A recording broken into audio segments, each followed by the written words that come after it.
25 years ago, Italy stood poised to invade Ethiopia under the leadership of a would-be Caesar, Benito Mussolini.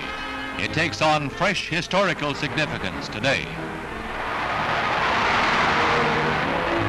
Il Duce's intentions were clear, and in Geneva, the League of Nations met to consider the plight of the small African kingdom, then one of only two independent nations on the Dark Continent. To the spokesman of the member nations, the threat was grave, not only to Ethiopian freedom, but to the very peace of the world.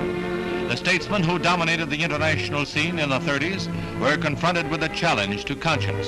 The League voted economic sanctions against Italy in response to Ethiopia's pleas, but the League was relatively ineffectual, and its sanctions were scorned by Mussolini.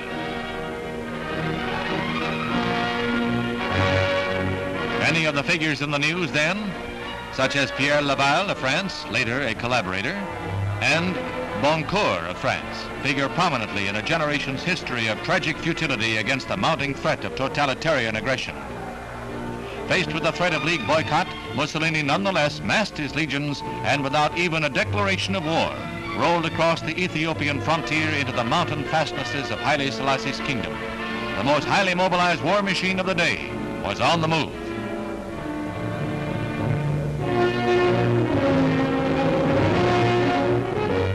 Against the attack, only high-spirited but poorly armed and disorganized tribal forces could be mustered by Haile Selassie.